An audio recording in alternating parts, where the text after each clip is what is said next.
Hello guys, എല്ലാവർക്കും സുഖമല്ലേ? അപ്പോൾ നമ്മൾ വീണ്ടും ഒരു കുക്കിംഗ് വീഡിയോ ആയിട്ടാണ് വന്നിട്ടുള്ളത്. ഇന്ന് നമ്മൾ സിമ്പിളായിട്ടൊരു ഇടിയപ്പമാണ് ഉണ്ടാക്കാൻ പോകുന്നത്. അതിനാവശ്യമായിട്ടുള്ള അരിപ്പൊടി എടുത്ത് വെച്ചിട്ടുണ്ട്. അതിലേക്ക് ആവശ്യത്തിനുള്ള ഉപ്പ് ചേർത്ത് നന്നായിട്ട് തിളപ്പിച്ച് വെച്ചിരിക്കുന്ന വെള്ളം അതിലേക്ക് കുറേശ്ശെയായി പാകത്തിന് ഒഴിച്ച് നമുക്ക് ഇളക്കി കൊടുക്കാം. വെള്ളം കൂടിയും പോകരുത്, കുറഞ്ഞും പോകരുത്, അതിനൊരു കണക്കുണ്ട്. അപ്പോൾ അതിനനുസരിച്ച് നമുക്ക് വെള്ളം ഒഴിച്ചെടുത്ത് നമുക്കിതൊന്ന് അതിൻ്റെ പരുവത്തിന് കുഴച്ചെടുക്കാം.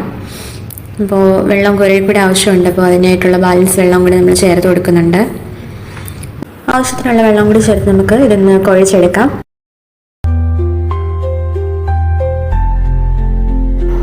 ഇപ്പം നമ്മുടെ മാവ് നന്നായിട്ട് ഇടിയപ്പത്തിനുള്ള കറക്റ്റ് പാകത്തിനായി വന്നിട്ടുണ്ട്.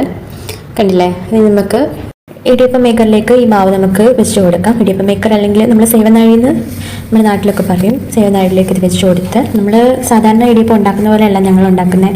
പെട്ടെന്ന് നമുക്ക് ഡ്യൂട്ടിക്ക് പോകുന്ന സമയത്തൊക്കെ ഇങ്ങനെ ഉണ്ടാക്കാൻ പറ്റുള്ളൂ. നമ്മളൊരു സ്റ്റീമറിൽ ഒറ്റ ഇതായിട്ട് ഇപ്പം ഇങ്ങനെ ഉണ്ടാക്കുന്നതിന് ഗുണമെന്ന് വെച്ചാൽ നമുക്ക് ഒരു ഇടിയപ്പം കഴിച്ച് തന്നെ വയറ് നിറയും. അപ്പോൾ അതുപോലെ നമ്മൾ സ്റ്റീമറിൽ ഇങ്ങനെ കറക്കി എടുക്കുകയാണ് ചെയ്യുന്നത്.